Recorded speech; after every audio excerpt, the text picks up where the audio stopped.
Now, let's stay with the increasingly radical Democrats. This is the minority leader of the Democrats in the Texas House, Gene Wu. And correct me if I'm wrong here, but he seems to be advocating for some sort of race war against white people.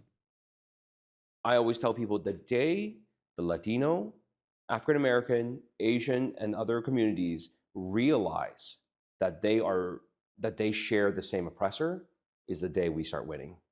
Because we are the majority in this country now. We have the ability to take over this country and to do what is needed for everyone and to make things fair. But the problem is our communities are divided. They're completely divided. We have the ability to take over the country. John, what do you make of that sort of rhetoric?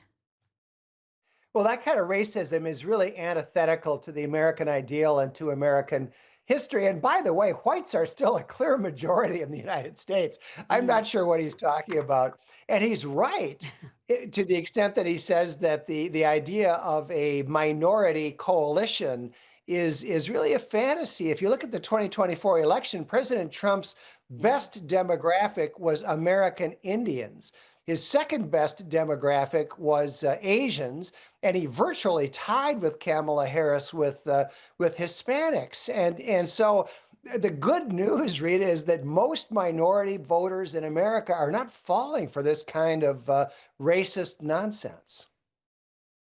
Well, that is an excellent point because Trump has been so successful in fracturing some of those voter blocks that the Democrats have almost taken for granted. They've just assumed if you're a minority, if you're Hispanic, if you're of any sort of racial background that's a minority in America, you must vote for the Democrats. And Donald Trump has proved that's not the case, John. And one of the reasons, Rita, is because Hispanics who are citizens really don't like illegal immigration. And that's been a very powerful issue, not on the Democrat side, but on the Republican side. And Hispanics and many other migrant groups, John, are socially conservative. They are family orientated.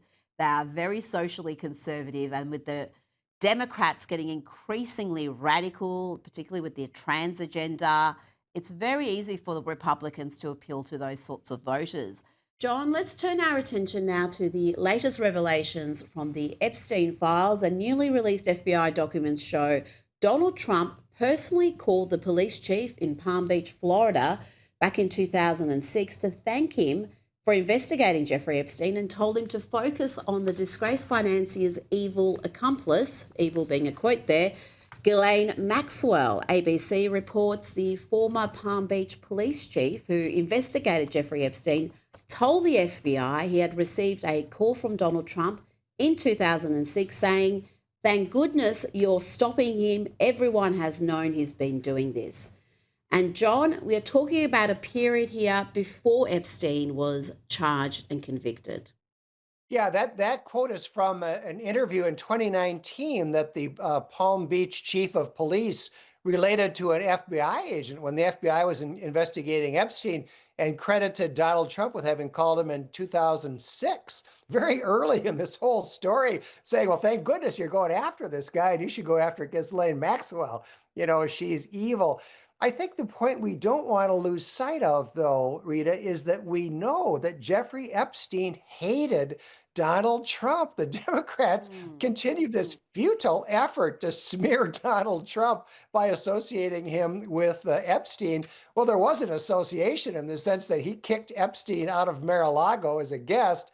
And Epstein hated Trump to the point where he was on the phone talking to a Democratic congressperson during a hearing, giving advice on how to attack the Trump administration. I mean, this whole Epstein thing is a complete non-starter for the Democrats.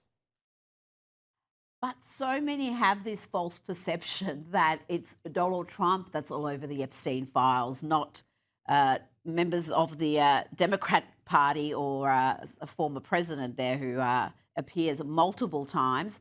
And this latest revelation really should not come as a shock, given author Michael Wolff, Trump-hating author Michael Wolff, said some time ago that Jeffrey Epstein believed Trump was the one who had first alerted authorities to his antics. Have a listen. At that point, Epstein's legal problems began.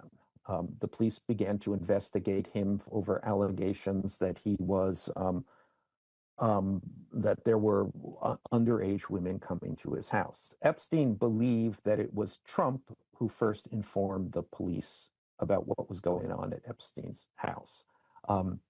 And from that point on, they were nothing but bitter enemies. And this is what he's telling you. This is one of the instances of what he's telling you. That, Yes. That so, the following yes, happened. that is the version of this related by Epstein. And Michael Wolff is no friend of Donald Trump, is he, John? No, he's not. But what he said there is exactly what we see in these Epstein files. Trump is mentioned in them, and the Democrats keep saying, "Oh yeah, Trump is mentioned." Yeah, he's mentioned because Epstein hates him and attacks him in these email exchanges. Yeah, and there's several emails where they're plotting to get him to try to just destroy his political campaign. There are a lot of emails like that, and everyone is free to read them. So I would encourage people who are interested in this to actually read the source material rather than listening to some of the media commentary. Now, John, we've got some terrible news out of Hong Kong.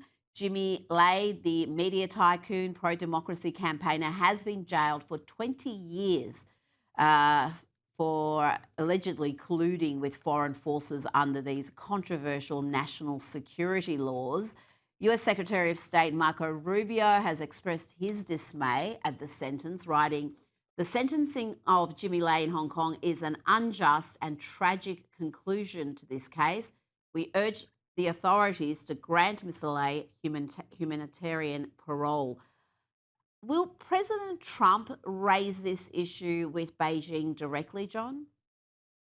Well, I sure hope so, Rita. Jimmy Lai is one of the heroes of our time. He easily could have gotten out of Hong Kong, but instead he stayed to lead the fight for freedom in that city. And what's happened to him, of course, is a disaster. He's like the Solzhenitsyn of our era. And I seriously hope that Trump will raise his issue at his case in a very serious way, but it's hard to say. There are so many important issues between the US and China. I really don't know if that's going to be high on the agenda or not. John Hinderaker, thank you so much for your time tonight. Thank you, Rita.